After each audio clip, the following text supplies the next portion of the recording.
Mes expériences ont commencé à l'âge de 15 ans. Plus précisément, 2 jours avant le décès de ma maman. J'ai fait un rêve prémonitoire. J'ai vu l'état dans lequel ma mère se trouverait quand je rentrerai dans la chambre. Les machines en plus.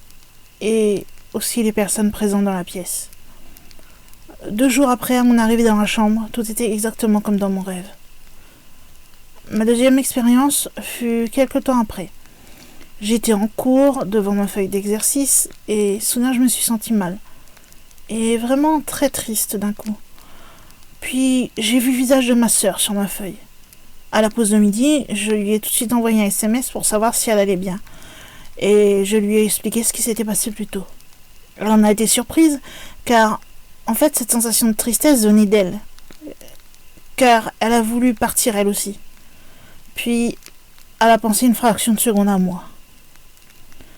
Ma troisième expérience s'est passée plus ou moins 2 ans après le décès de ma mère. Je tentais alors pour la première fois de vivre avec quelqu'un.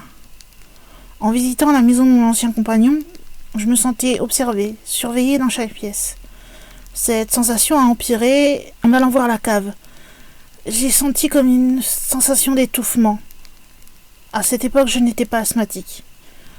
J'avais une autre impression que cet étouffement. Je ne sais pas pourquoi, j'ai dit à haute voix que j'avais l'impression que quelqu'un était mort ici.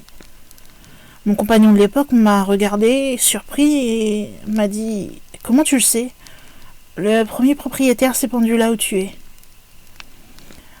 Durant les 2 années où j'ai habité là-bas, j'ai eu des petites attaques. Devenu entre-temps asthmatique, je descendais dans la cave pour la brosser et éviter ainsi d'avoir des crises en descendant pour mettre le linge à la machine ou au séchoir. Mais au bout d'un moment, j'ai commencé à me sentir vidée de toute énergie. Alors je n'avais même pas commencé à balayer. Je devais ramper pour remonter les escaliers. Pour finir, je n'allais plus balayer, mais je me suis dit que ce n'était pas une solution.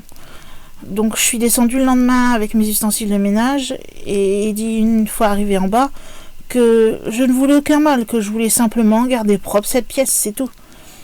C'est alors que j'ai senti un changement. Je n'étais plus attaquée, mais protégée de la poussière que je soulevais en balayant. Mis à part les bruits de pas, la sensation de ne pas être seule et les chiens qui aboyaient dans le vide, j'ai eu une dernière grosse expérience. Pendant mon bain, un soir, j'ai entendu une voix efféminée prononcer mon nom. Mon premier compagnon a une voix ainsi. Je me lève, je m'enroule dans ma serviette et je vais sur le palier demander si c'était lui qui m'avait appelé. Il me répondit d'en bas que non, qu'il regardait la télé. Je suis retournée dans mon bain, puis j'ai entendu une 2e fois mon prénom.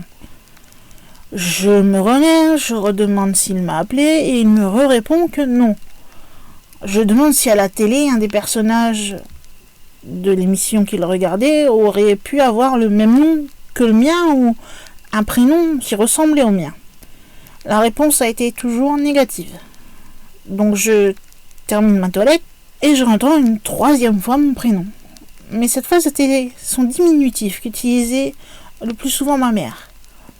Là, plus aucun doute sur la personne qui m'appelait. Je me suis rendue sur sa tombe les jours qui ont suivi pour répondre à son appel. Depuis lors, j'ai déménagé de cette maison et je n'ai plus aucun phénomène.